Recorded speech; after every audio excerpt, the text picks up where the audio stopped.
Okay. Good evening. We will call the regular meeting of the Trinity County Planning Commission for December 14th to order at 6 o'clock. Please join me in the Pledge of Allegiance.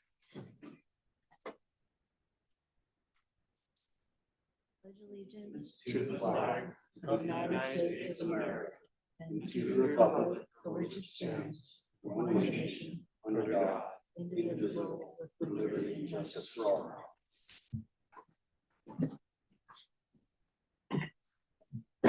Thank you. At this time, we'll open up for public comment. During the public comment period, members of the public may address the Planning Commission on any matter not listed on the agenda that is within the subject matter jurisdiction of the Planning Commission. Do we have any public comment in the room? With the chair's permission, I just have a few documents to circulate. No, the camera isn't. Give me just a second to get it adjusted.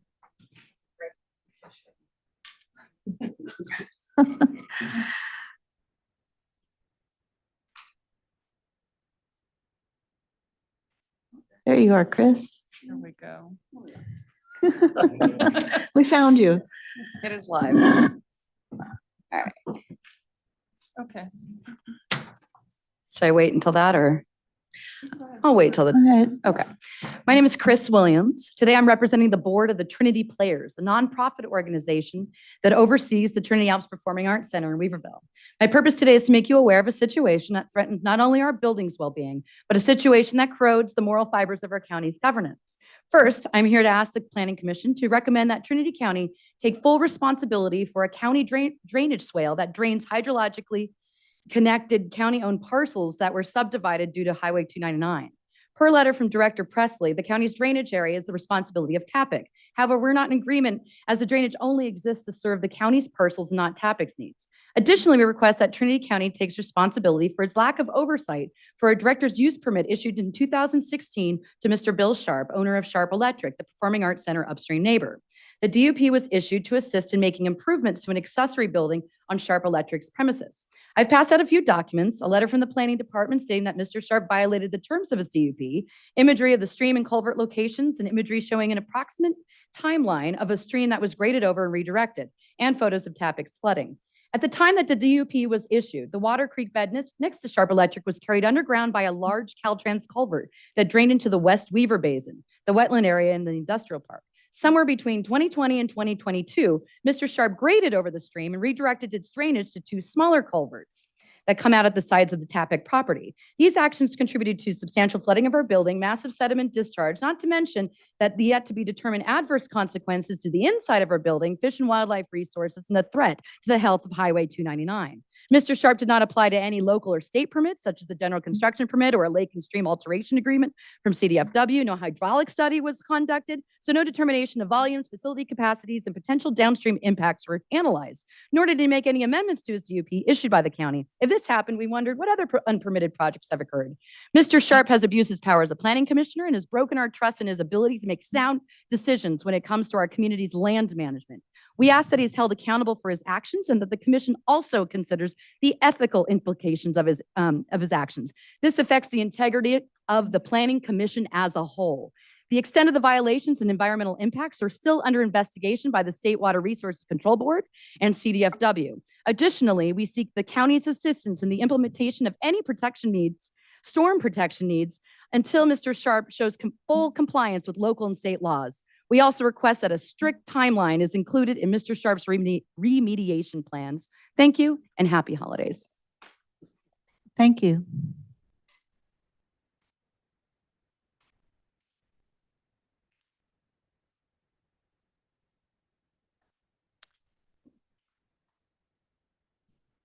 Our response in public comments limited, I'm sure you understand. Thank you. Any other public comment from the room? Evening, Madam Chair, members of the commission, Tom Belenko, Douglas City. I'm not sure if this is the last meeting of the year. I think that it is, which means I think we'll be shuffling the board up there. I don't know who's next in the hot seat, Madam Chair, but I do want to just check in. I know one of the initiatives this commission set forward was the subdivision review committee. Just wanted to see if we can get a status or make sure that that baton is handed over to the next. I know it's the same people, but we all have different things on our mind. So I just wanted to check in on that, make sure that it's still moving forward. Thank you. It is, and I think you'll hear that during the planning director's report.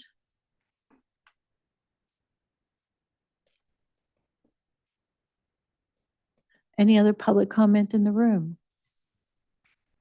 Public comment on Zoom?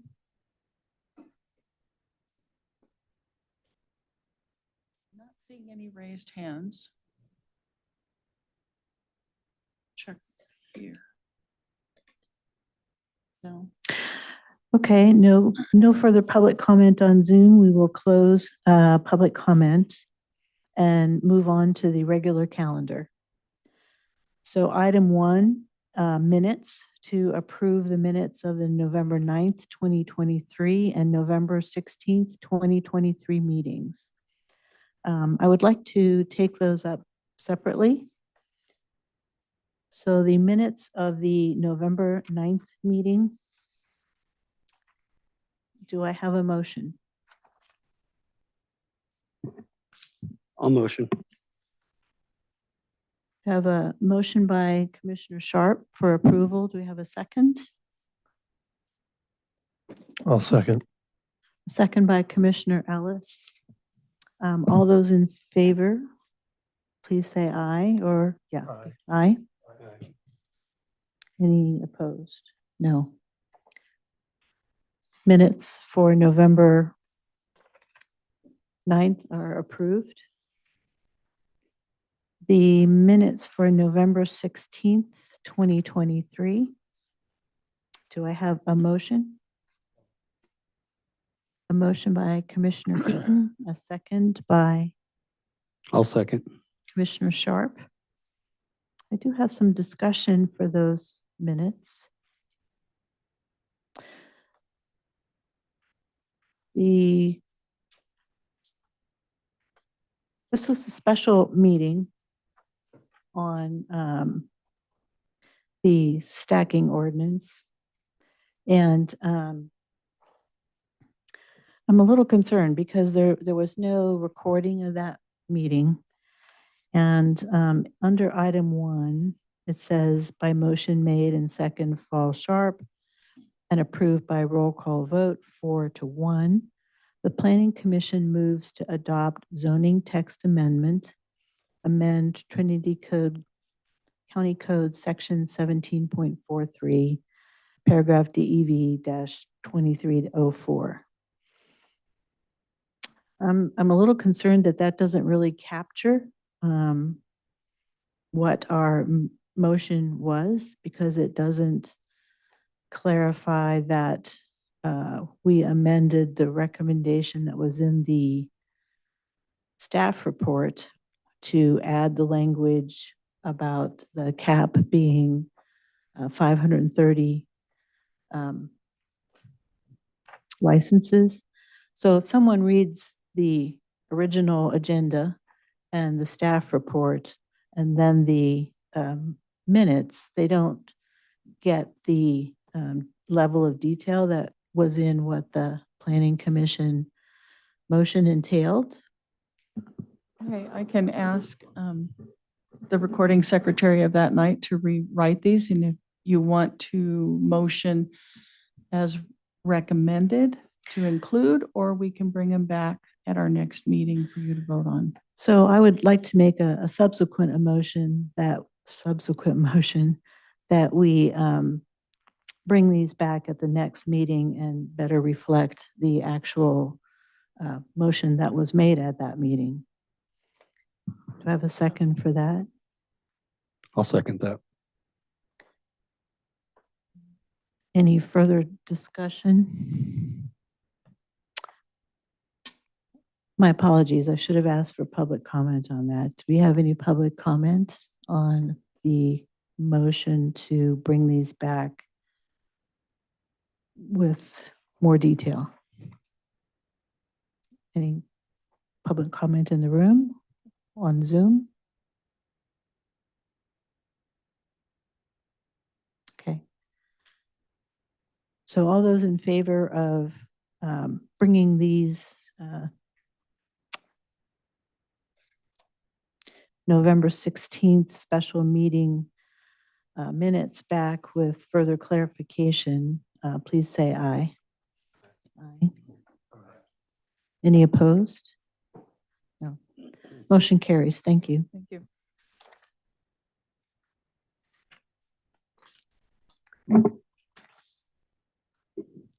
So we will now move on to item 2.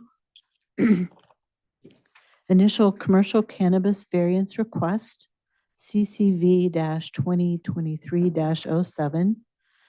An initial commercial cannabis cultivation request of the Planning Commission to reduce the required 350-foot cultivation setback from a neighboring residential structure pursuant to Trinity County Code Section 17.43.050A, Paragraph 8.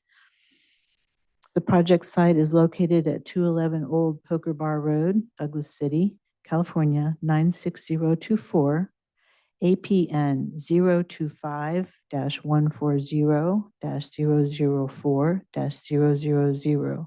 Applicant B. Lore, continued from November 9th, 2023.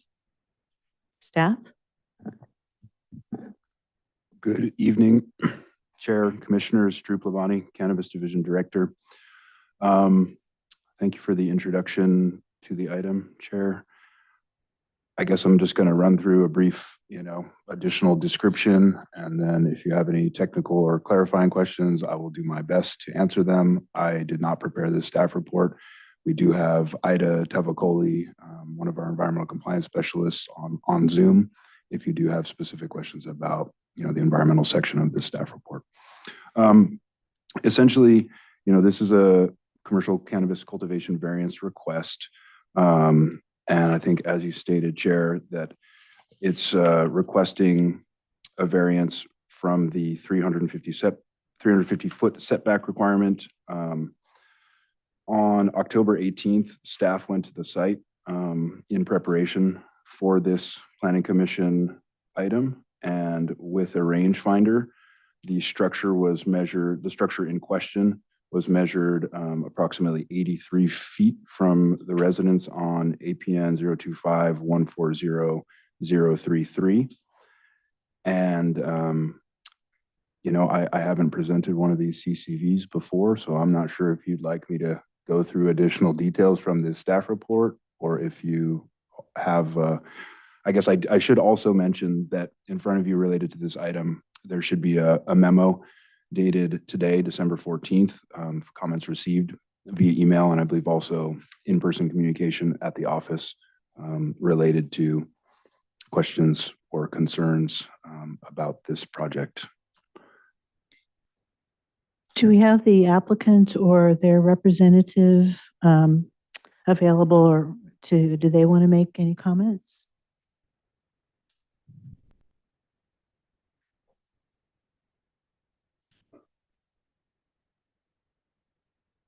Hi, Commissioners and Chairman Fall. Lene Nieper, Trinity Center, representing Flora for the applicant.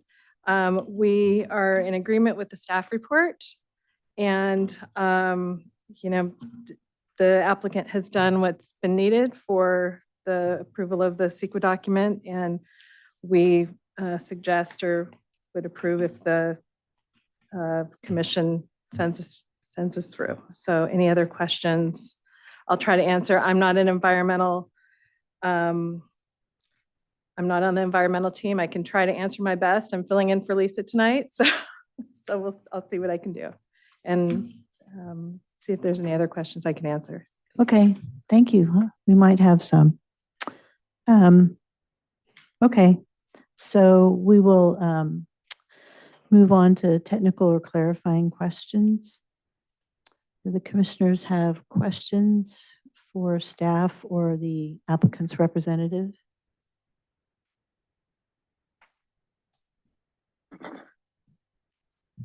If I may, Madam Chair. And this is for staff, and this goes along with finding property boundaries. I noticed in the picture in 2.8, or page 2, I guess, it's 2-8, that it appears the fence line comes across the property line into the neighboring property. Has that been verified that it's their fence or if that's their property? Are you referring to the project diagram Mm-hmm. and the yellow line that, No, I'm looking at the black fence and it shows up in your picture too, where the carport, I think, where it says obstructive neighbor dwelling. The reason I asked is because I've asked the question before, is there any surveying done before these, lines are established, or is this just an aerial? And the risk involved in approving variances without knowing actual, whether this stuff is actually on their property or not without a proper survey. And granting variances without surveys seems to be not a good idea.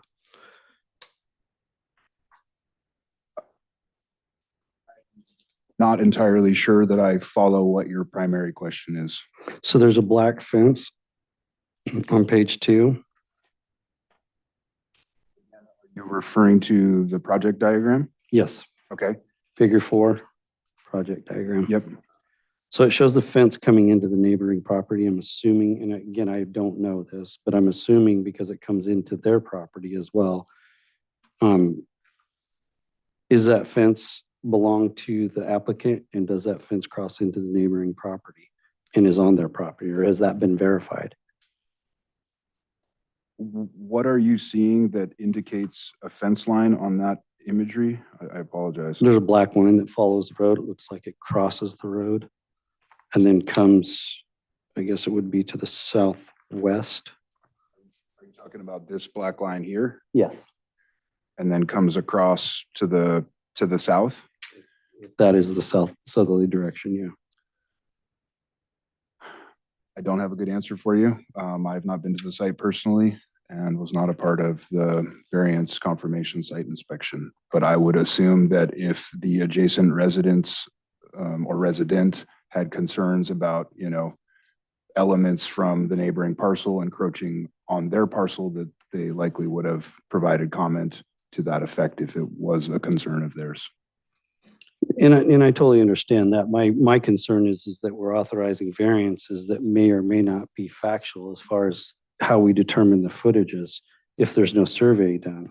And it allows for things like fences to be built on other people's property and buildings if there's nothing done. Sure. Once the variance is granted, then the county is essentially saying that, we agree with this and we agree with what's on this map. And we could be infringing on somebody's property rights without them even knowing it So, or knowing to ask the question.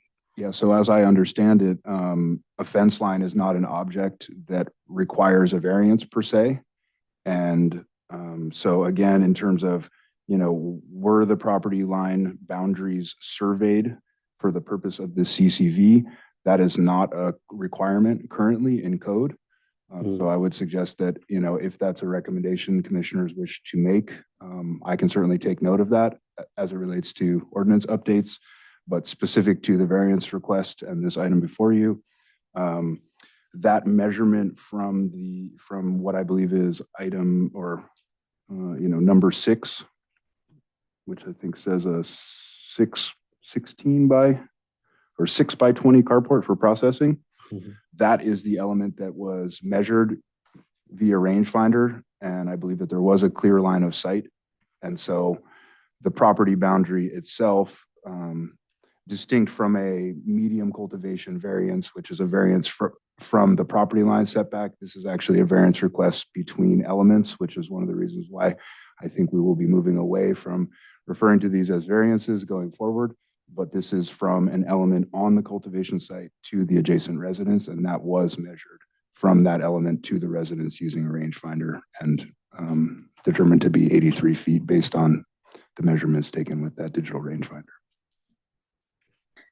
I have a question. So on the project diagram, where is the residence? Aren't they required to have a residence?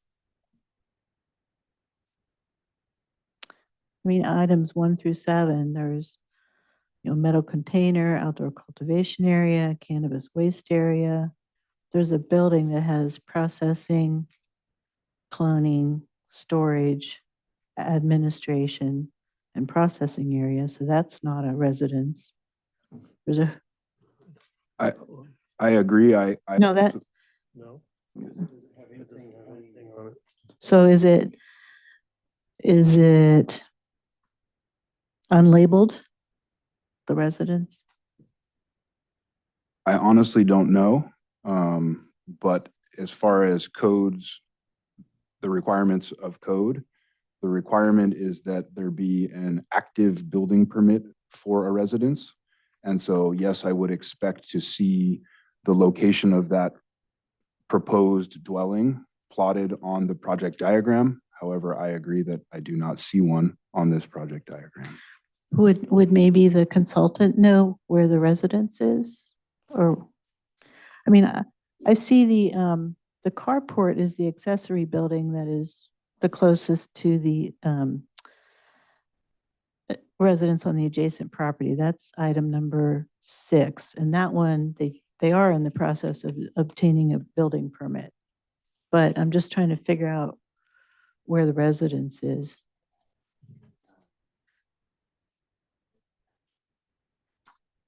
Madam Chair, Tom Belenko. I am not the representative on this project, but I do represent this client in a different matter. I've been to this property.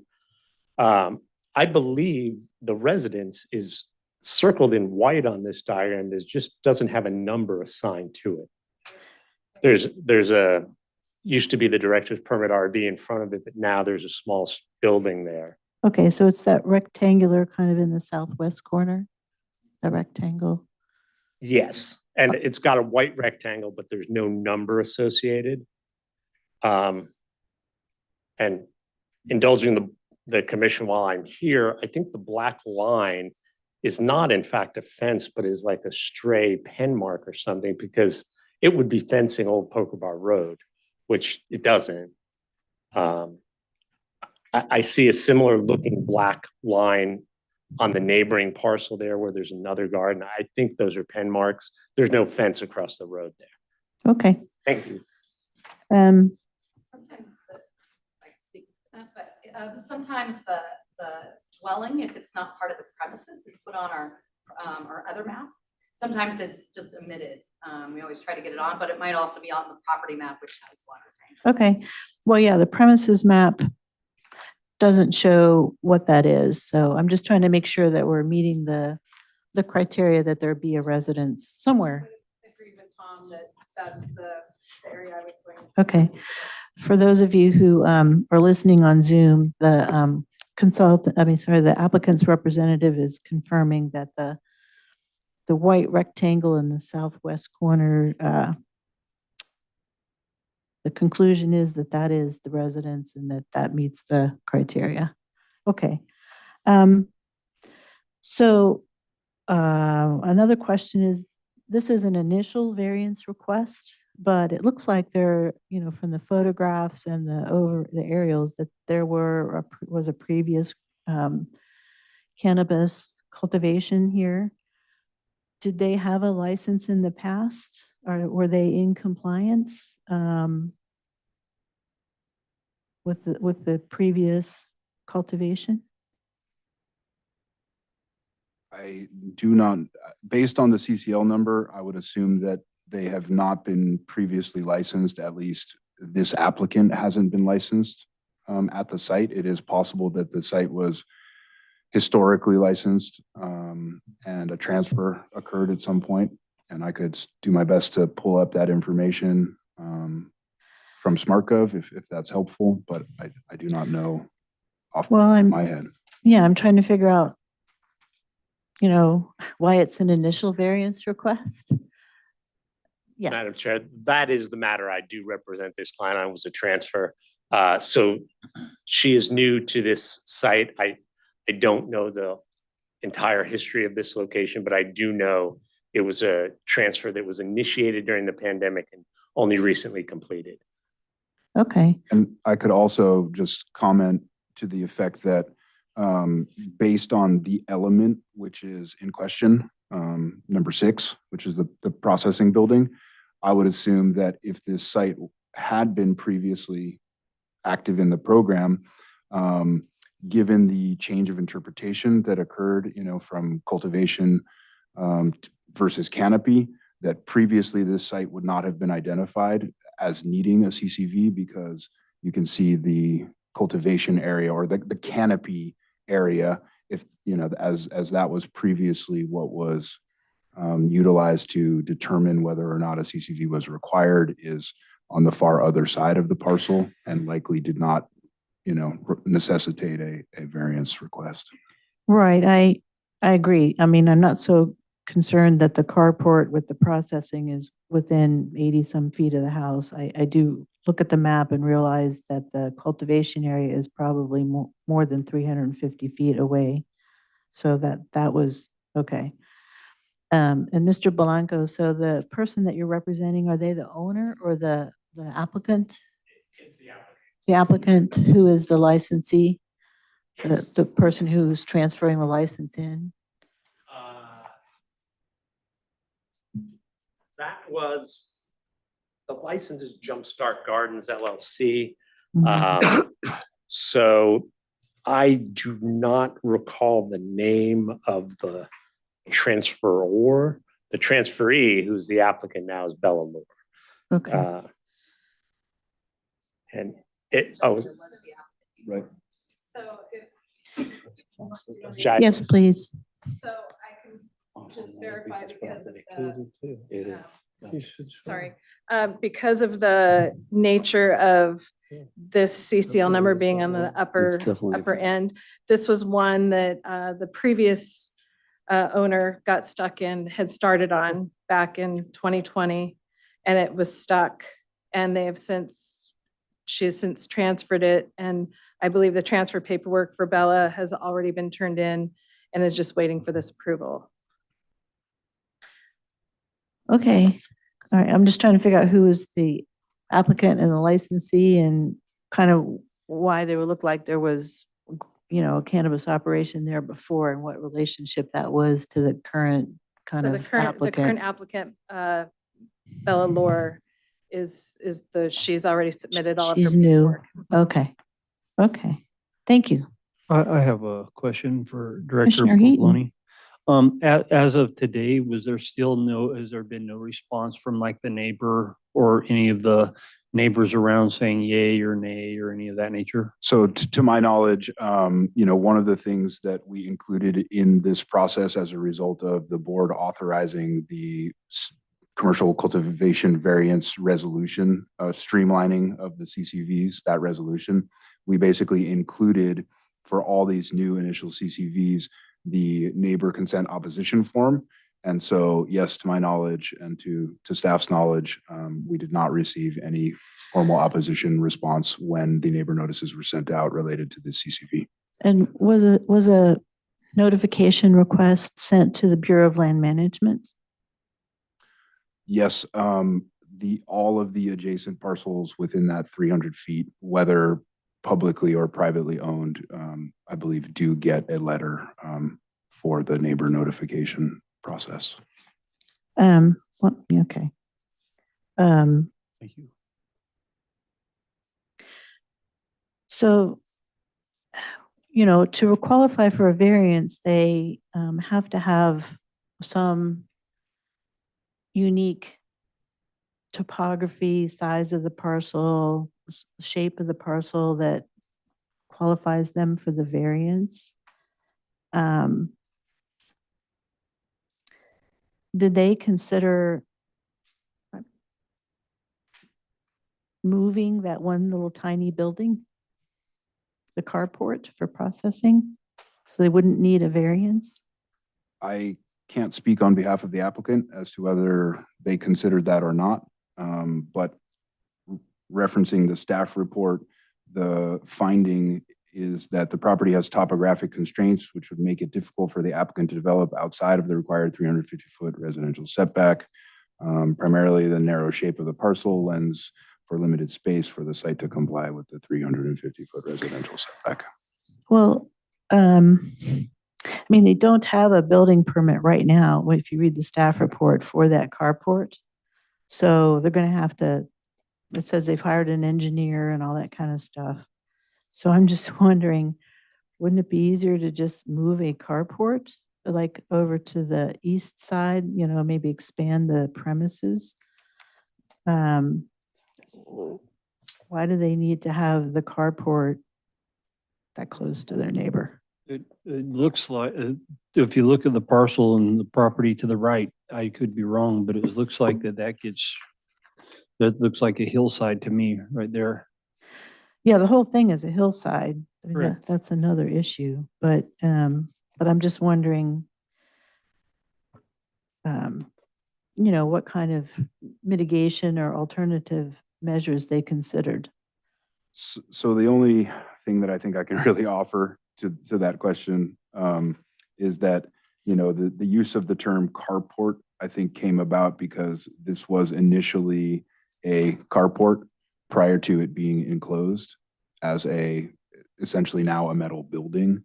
So this isn't, a pop-up carport. This is a, metal framed structure that exists at that location.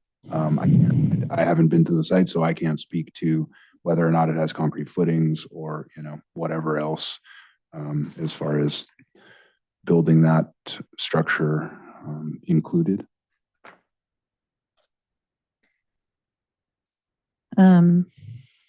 Okay, so again, looking at the criteria for issuing a variance, what you're saying is because of the topography, they could not put that carport anywhere else. That's what I read in the staff report, and I believe that was the assessment made by staff based on their site inspection. Yes. Because variances aren't allowed to consider. Could Ida answer that? They aren't allowed to consider economics. That's not one of the things. It's shape, size, Sure. topography. Mhm. And I'm actually looking at the topography on a topo map right here on my phone, and it's fairly flat through that whole parcel. There's only one gradient change through the whole thing, which is right dead center. And to follow up with the fence line or the black mark that the gentleman referred to, it actually shows up on Google Earth as a fence that crosses the road with a gate on it. And Debbie's asking me if Ida, who's on Zoom, may be able to respond to any of these questions. And if you can hear us, Ida, and you'd like to raise your hand, feel free to jump in at any point to Yeah, provide clarification. please do.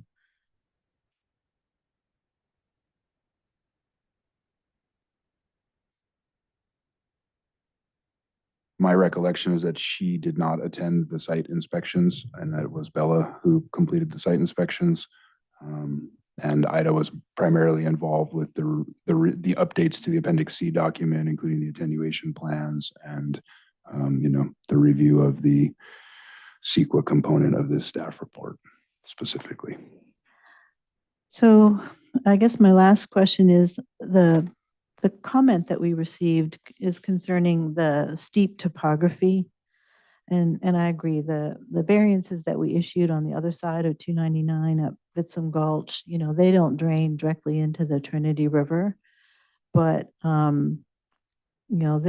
this is on the Trinity River side and does kind of steeply drop to the river. So, what would the staff response be to that concern? Ida has her hand up. So yeah, if Ida would like to chime in, she and I did have some discussion and she did prepare some responses to the comments received. So I'll turn it over to Ida. Thank you. Great, thank you. Good evening. When you look at the water board stream class finder, you'll see that Trinity River is approximately 1,600 feet from the cultivation activities. There are the letter did say there are three drainages within the area, and those three drainages are all class 3 streams. Two of the drainages are approximately 800 feet from the cultivation area, one east and one west, and is one drainage, which is a class 3 as well, northeast of the cultivation area, which is about 115 feet from the cultivation activities. And the way class 3 streams are defined, they're considered ephemeral streams. They only run seasonally, and they only run when there's precipitation or snow melt. So for discharge to get into the Trinity River, it's very unlikely. Okay, thank you.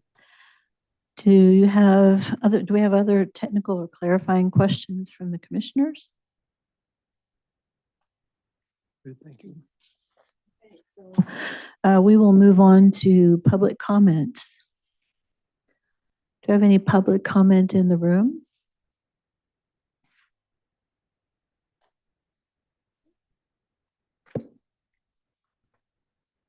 Good evening, Madam Chair, members of the commission, Tom Belenko, Douglas City, speaking as member of the public now, not as anybody's employee.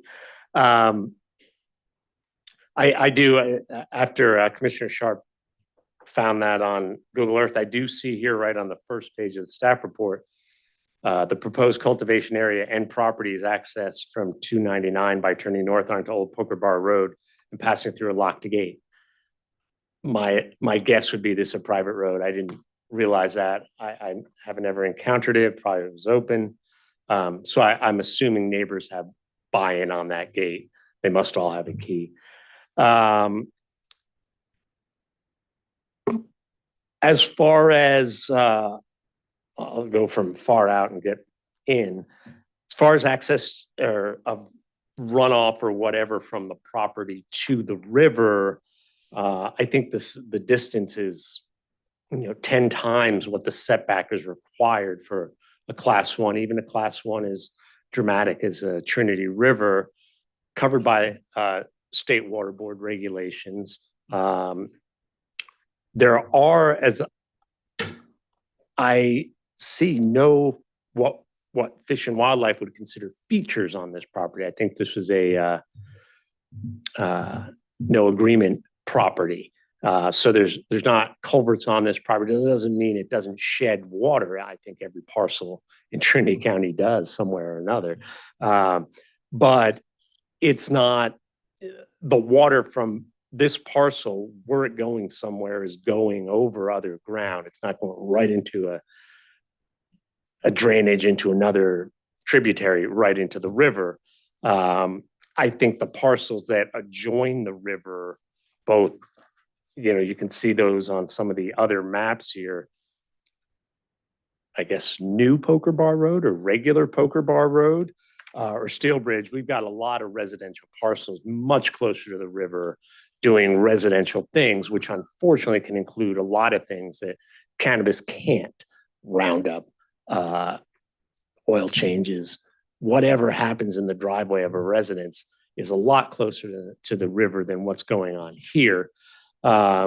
Moving in closer, the question about the carport, I don't have the answer to that. I was not involved in the decision to locate that there. If it's not already located, it looks like it is already there.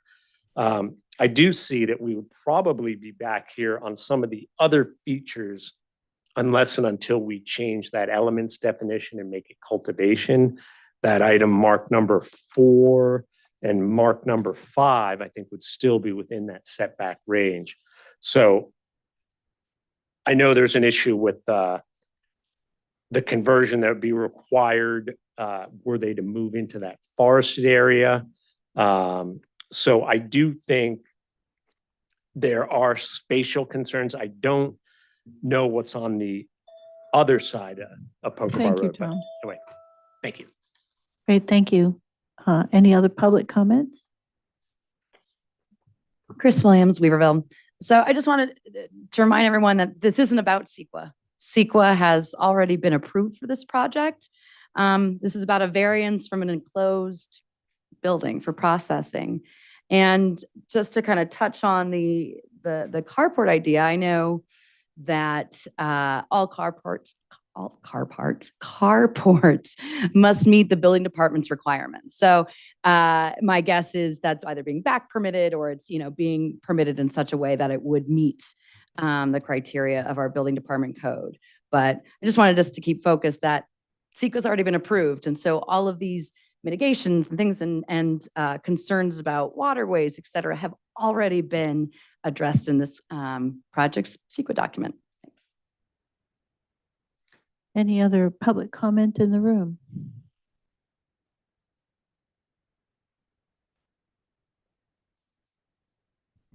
Lynn Aney for Trinity Center. I'd just like to add a couple of things from the applicant.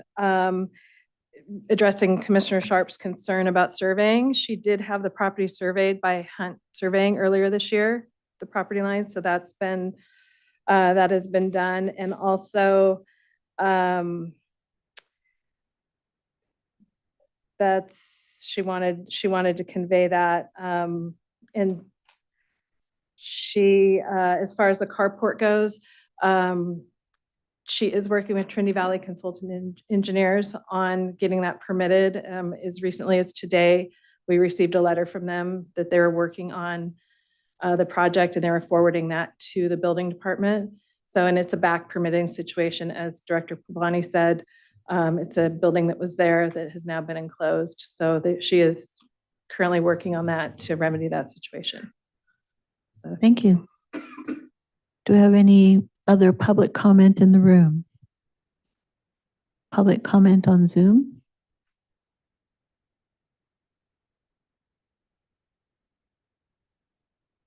I don't see anything. Okay, no public comment on Zoom. We will close public comment and bring it back to the commission for a motion.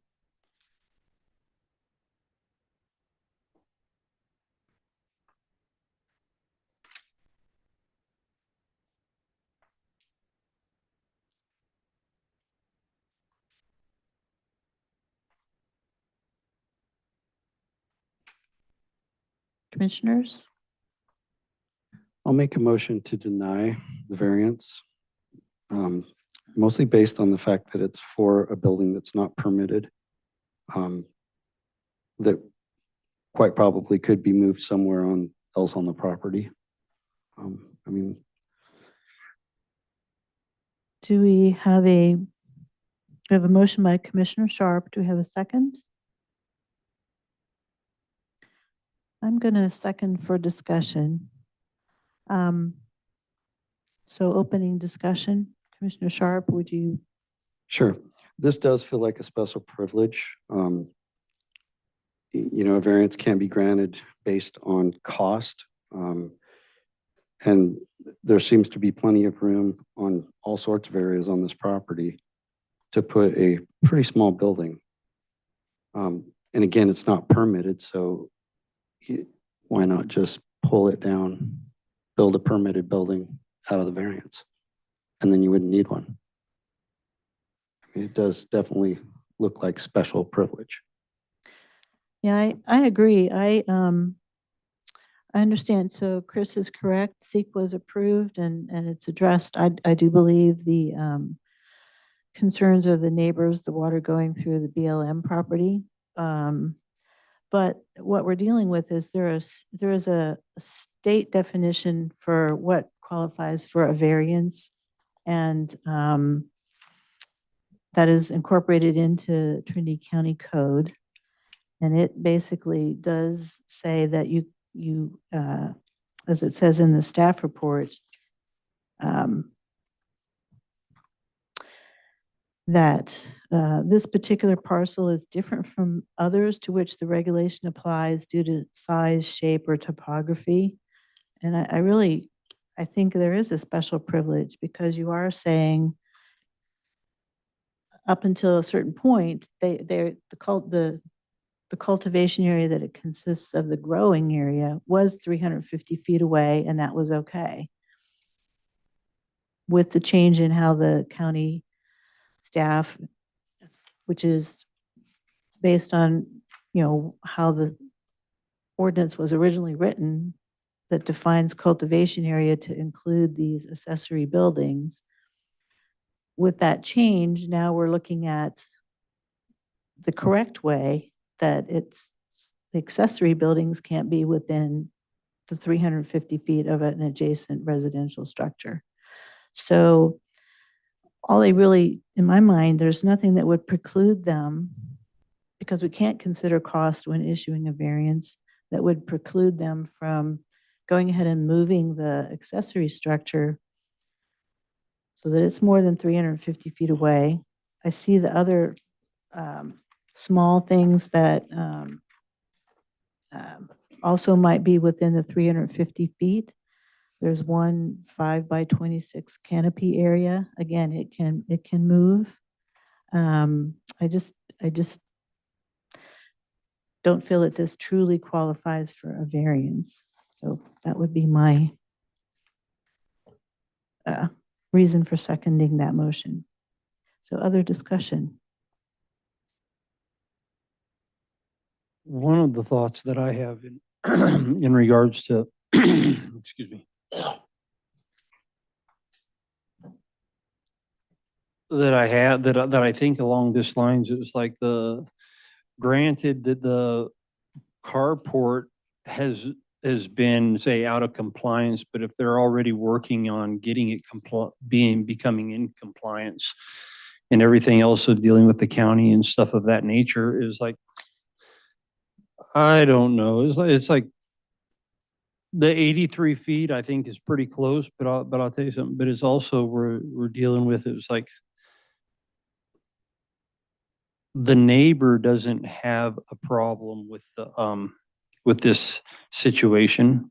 And if you look at the parcel, there's a good chance that the neighbor might have a few plants of his own there.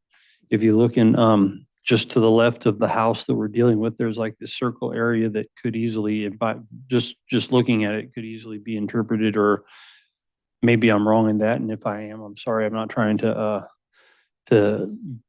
judge somebody or whatever, but it's like, but if the neighbor doesn't have a problem with it and they're proceeding and trying to do it right, I don't see really why we should slow down the process, you might say.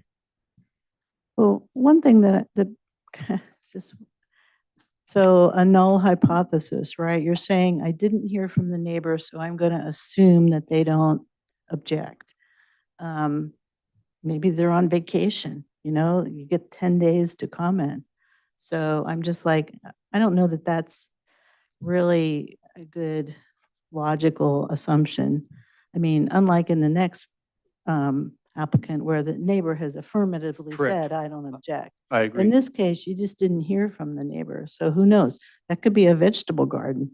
I got a big vegetable garden. And I know when we first put it in, back when the DEA guys were flying their helicopters, they came to look at my vegetable garden. So, Same here. yeah. So anyway, I just, to me, that's, like I said, that's a personal thing that you can't assume that because you didn't hear from the neighbor, that they don't object. Maybe they're intimidated, maybe they're gone, maybe they just throw out their mail. I don't know. But that's beside the point to me. The point is basically, again, do they truly qualify for a variance? Not how it reads. What did you say? Not how it reads. I mean, the state gives a very clear definition of variance, and this doesn't land under that definition.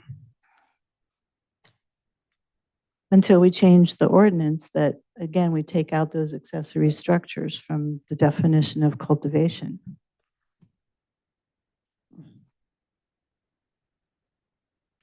Okay. So do we have any further comment from the I commissioners? have something. So there's only one structure that we're talking about, but as Tom Blanco brought up, there could be two or other ones as well. So why are we looking at it from that perspective? If the variance, the distance of 350 feet is put in there, it's a reason we did that, right? And if we want to be consistent, it's only supposed to be able to be adjusted if there's truly no other way and there's no interference or objection from the neighboring properties.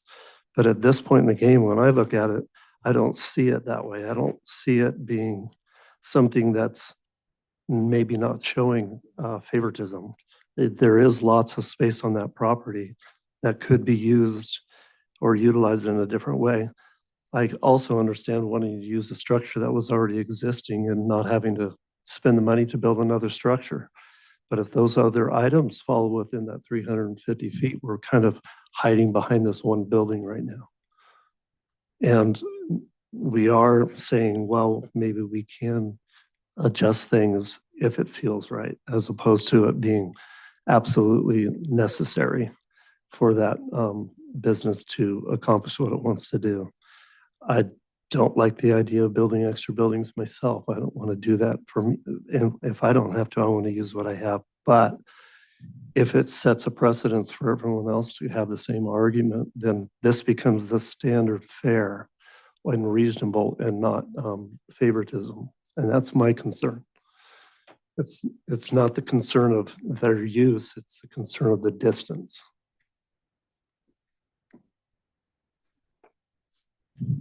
Okay, any other discussion from the commission? If not, this is a roll call vote.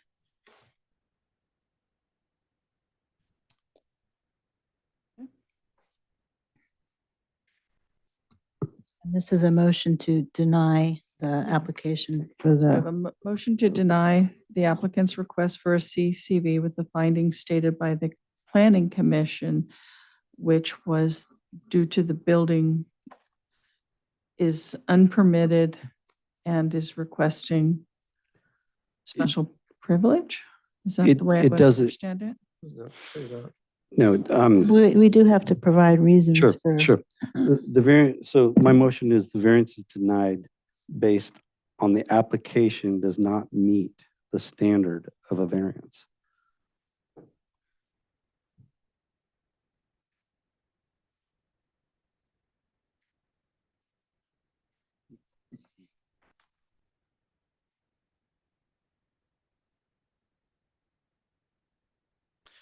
All right, thank you for clarifying. Chair Fall, how do you vote? Aye. Commissioner Sharp, how do you vote? Aye. Commissioner Heaton, how do you vote? No. Commissioner Ellis, how do you vote? Aye.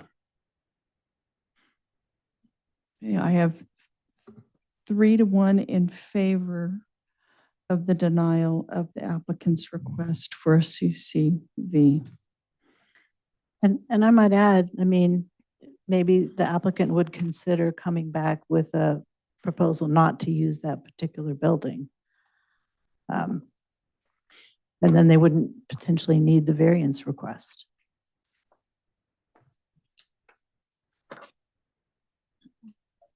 You know, I apologize. I haven't been focused on any of these CCVs myself. Am I under the correct understanding that they need to wait a year? If so, we can maybe amend our motion. The alternative, which I guess you've already voted, but would be that given that none of us have actually been to the site and the planner that did the variance site inspection is not here tonight, and the findings of her staff reports, you know, reference topography, perhaps it would be more appropriate to continue the item to a future date to allow either for the applicant to reconfigure, because as you've all, you know, sort of identified that I believe there would be other elements here identified on the project diagram that would require a CCV as well. But since you've already voted, I'm not sure that we can do that. So I would have to look at my Rosenberg's Rules of Order if, I believe it would be the next meeting. A person who voted in favor of the denial could request a reconsideration.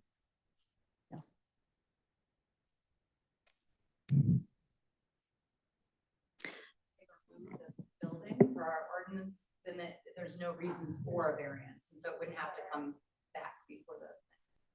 Correct.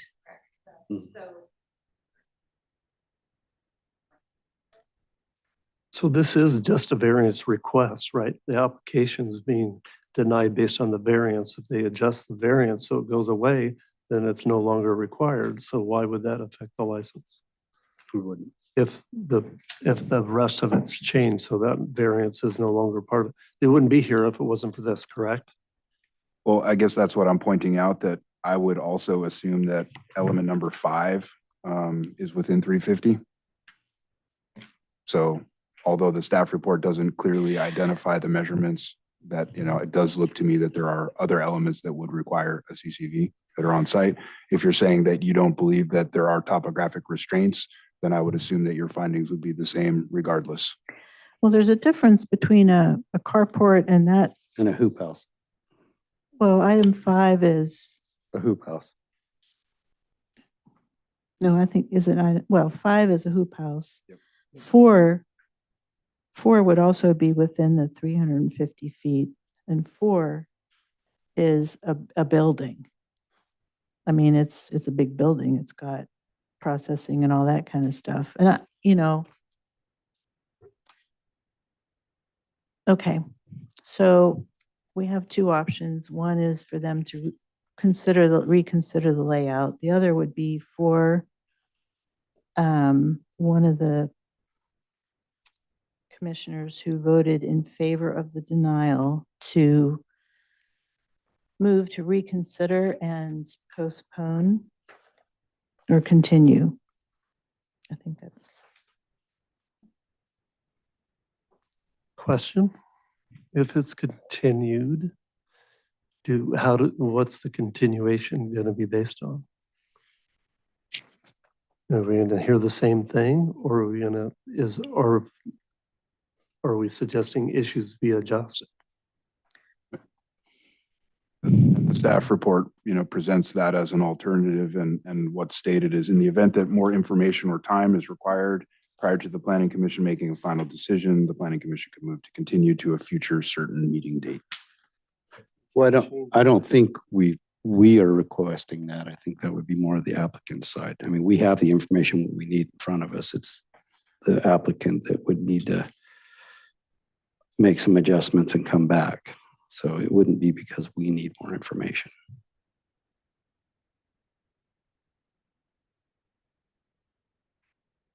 And I would suggest, simply since I haven't been to the site and I don't know the topography, that, I would hope that we would rely on staff's findings and the fact that they actually went to the site and did a variance confirmation site inspection, that their findings are accurate in terms of, that there are topographic limitations to moving that. But, I agree with you. It looks to be that there is plenty of open space, but, I know, Bill, you looked it up, looking at the topo map, but, depending on the resolution of that topo map, it may not clearly show. It just shows lines. Right. But I mean, as far as, the Right.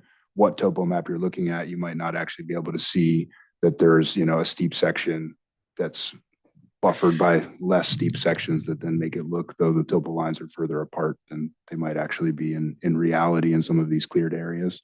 But again, I haven't been to the site, so. So my question would be, if the applicant wanted to come back and still request a variance, but it would be for that larger building, not the carport that's being enclosed. Is there anything that would preclude them from coming back and requesting another variance for that different building? I'm not certain. I apologize. So anything in the 1743, what is the timing for coming back and applying for I know a variance is issued for a year and they have to renew that. Right. I don't think that 1743 really covers the variance requirements. It basically creates the requirement for a CCV, which actually isn't, a traditional variance. So I could try and pull up county code and answer that question quickly if that's helpful. Maybe we could come back to it. Yeah, okay. I don't think at this time that we want to address this. I just want to conclude this, that we have denied this particular variance application for the 83 feet from the accessory building. Okay. The carport enclosed.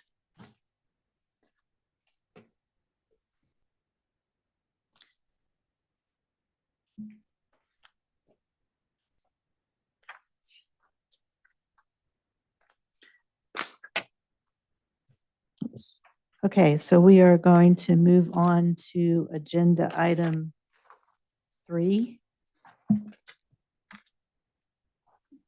Initial commercial cannabis variance request, CCV-2023-20.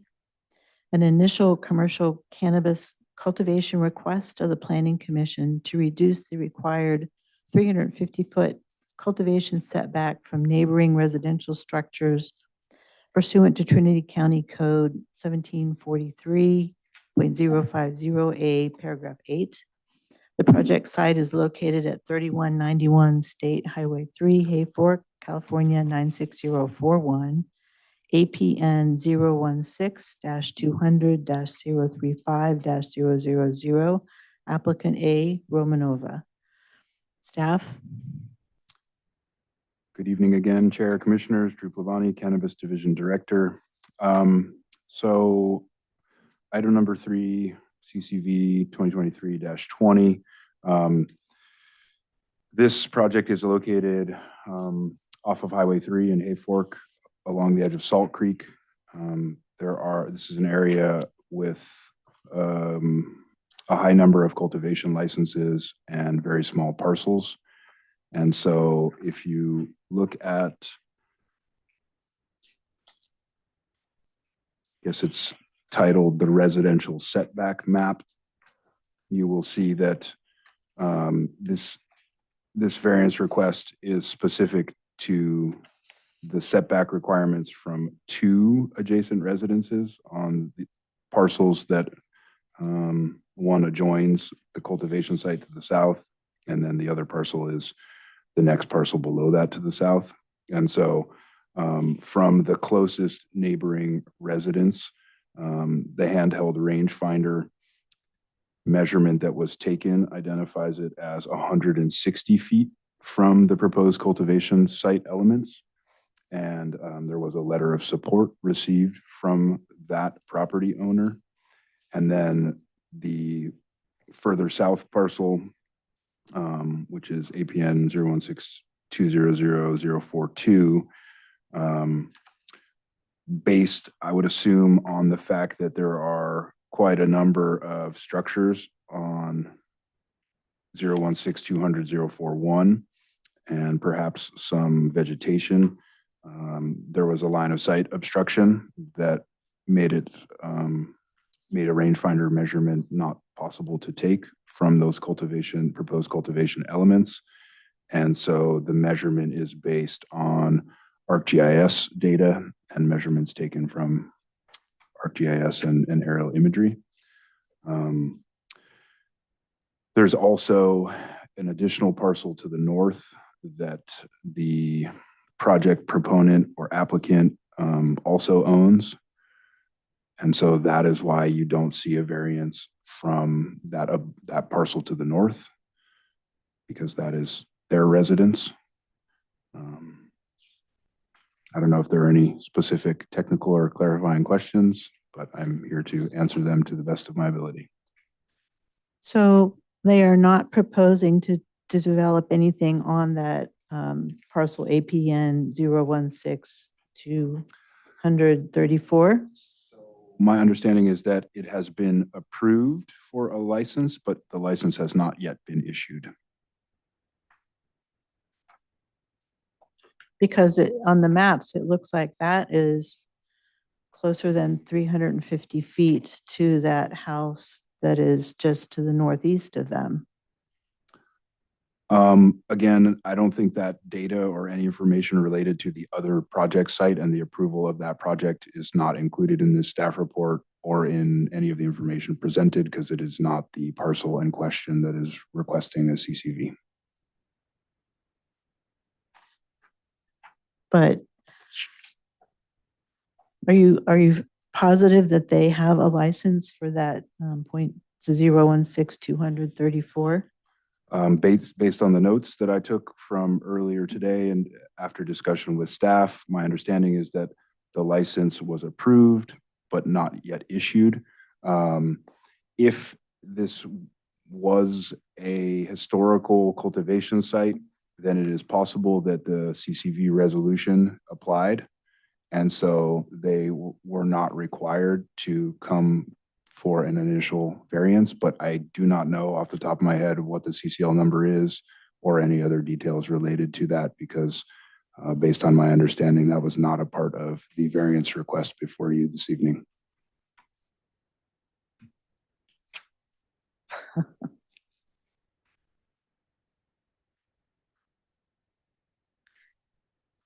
Okay.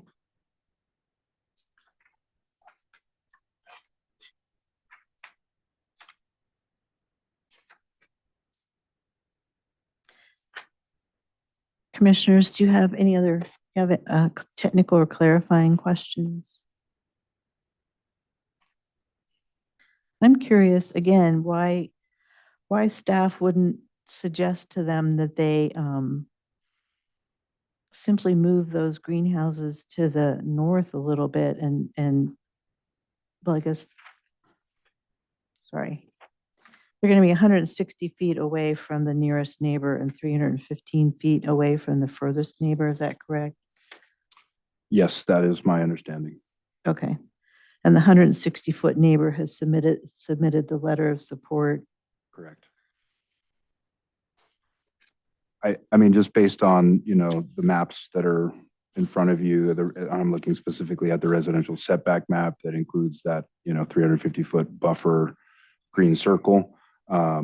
Even if they were to move those greenhouses slightly to the north, that certainly still would not allow them to meet the 350-foot setback requirement.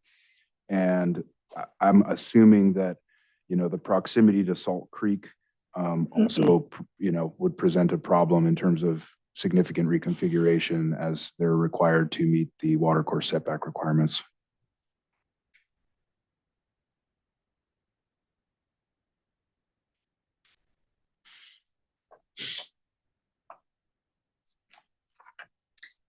Do we have other technical or clarifying questions for staff?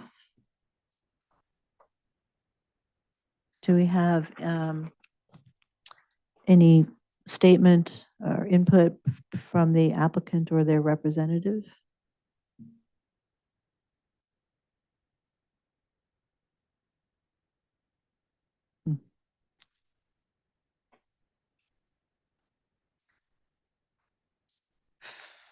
The applicant is online, but I don't see her hand up. Okay.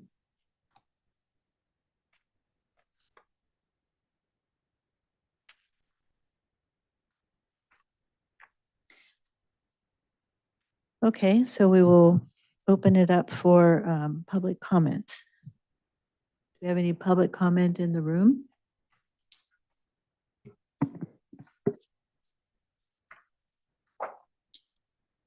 Chris Williams, Weaverville. I have no relationship with this project at all, but just based on what I've heard, if the neighbor is okay with it, then that sounds like a wonderful communication bridge that they have established. Also, greenhouses, if it's a true greenhouse, that's a permitted structure with footings, et cetera. It's not just as simple as like a hoop house where you move it a little bit. Not to mention, I imagine that would create more CEQA amendments, just update maps and who knows, additional surveys. But I believe in the spirit of our ordinance, it's about neighbors. And if that neighbor is okay, I don't know if they're a cultivator, a friend, goodness knows, but a variance is only good for a year. So let's say that neighbor moves, they hate it. I don't know why they would move to that property, but anyhow, then it will come again in a year unless our ordinance is changed by then. So I would say to go with the staff recommendation and honor what two neighbors have between together because that is rare. Thank you. Any other public comment in the room?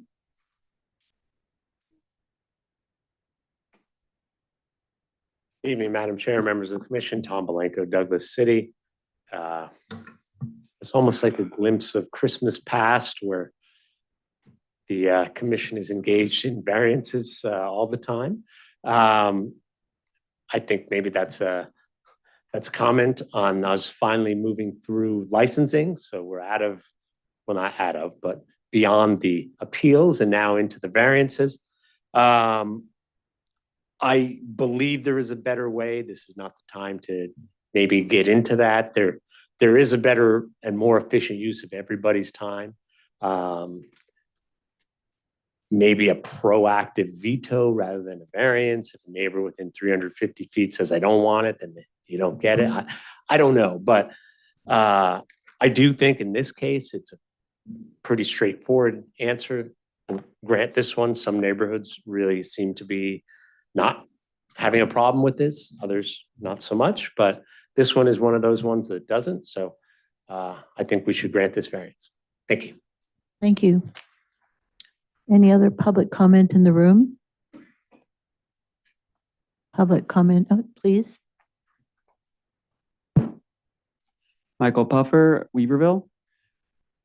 Just to reiterate what everyone else is saying, if the neighborhood is completely fine with it, I don't see any other reason why it should be rejected. Thank you. Thank you. Public comment on Zoom.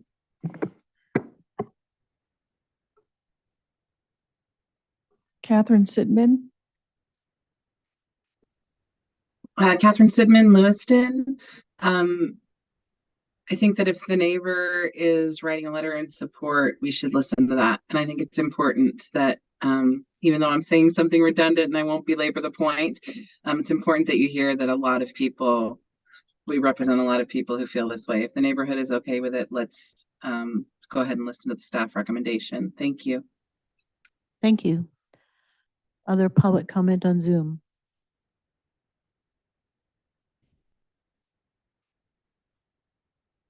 That Sam.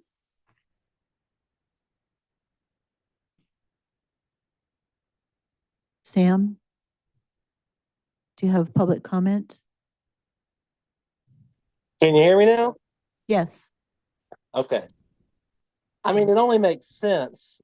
I think when they set up the variances, the reason they did the 1 year, you have to renew every year, which I don't agree with, and I think is ridiculous.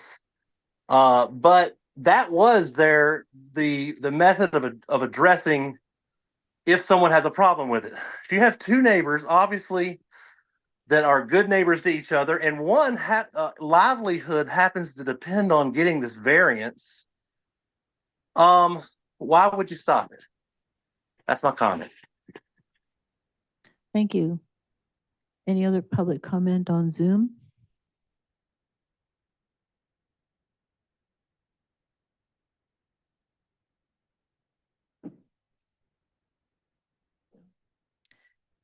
Okay, at this point, we'll close public comment and bring it back to the commission for a motion. I'll make a motion. I make a motion that we adopt resolution PC 2023-14, subject to Exhibit A with the conditions of approval to reduce the 350-foot setback requirement from the residence on APN 016-200-041-000 to approximately 160 feet from residence on 1016-200 to -042 to approximately 315 feet, subject to the conditions set forth in Exhibit A. We have a motion by Commissioner Heaton. Do we have a second? I'll second. Discussion, commissioners?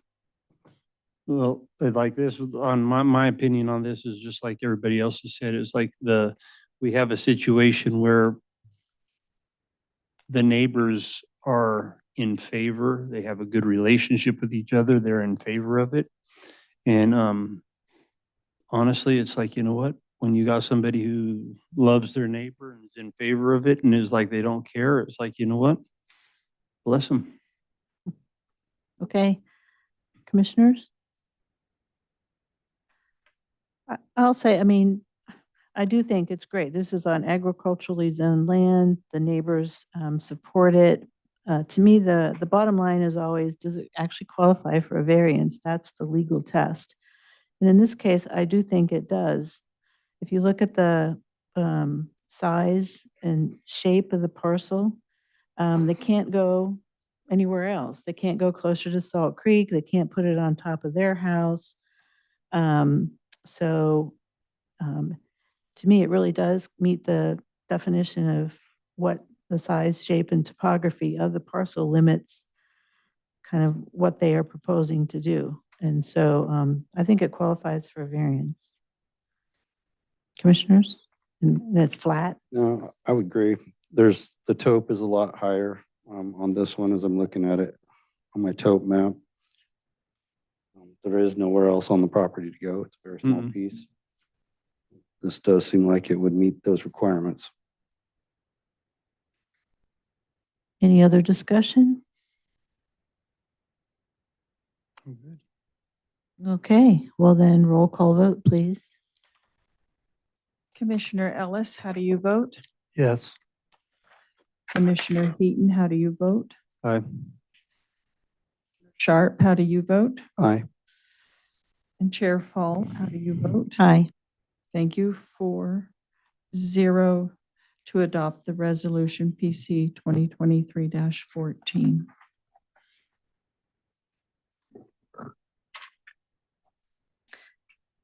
That closes agenda item 3. We will move on to the planning commissioner reports. Commissioners, do you have any reports? Commissioner Sharp. I've been working with planning and staff to try to set up a work meeting for next month, as well as I've lost my mind. Subdivision Plan Review Committee. Thank you, David. So that is in the process of trying to get launched. The Subdivision Plan Review Committee, I don't think it's met since '82, is that correct? The last one was 2012. Oh, 2012. Okay, so 2012, so it's been a minute. So we're kind of trying to work through the nuts and bolts of it, but I think the first meeting will probably not be an official. We're trying to set up something that is a little unofficial so we all can figure out how this thing works, and then we'll go from there. But nothing is set in stone yet, but we are working that way. So that's what I've got. I believe Commissioner Ms. Rogue is working on confirming with County Council as far as what the Brown Act requirements are for the Subdivision Review Committee. So we are in compliance with that. Thank you.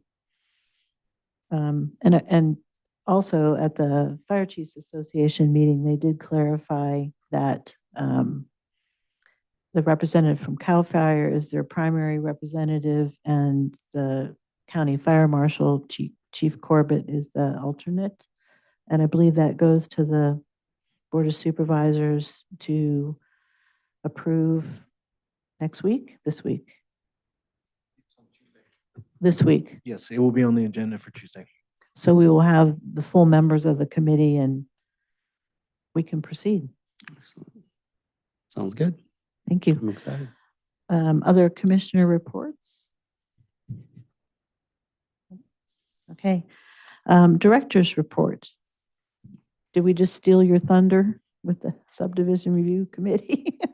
Yes, but it's a very good thing. It hasn't been in any kind of working condition in 11 years. So we're very excited to get this thing going again so that we can hopefully get some subdivision maps reviewed and up to the commission so that we can start getting some things moved through. So we just appreciate everybody's work on that, especially Debbie, who kind of does all the research and gets everything together. And so, thank you. And that's all I have. Do we have any subdivision maps in the works, applications? Debbie? Okay, we'll be checking. We'll be checking. Okay. I don't know. Maybe I can just email you tomorrow. No.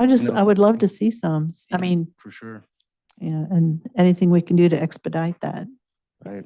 Okay. It's all about the progress moving forward. So hopefully we get some if we don't have any now. Okay. So end of director's report. Okay. Well, then there being no further business, meeting is adjourned at 7:21. You're welcome.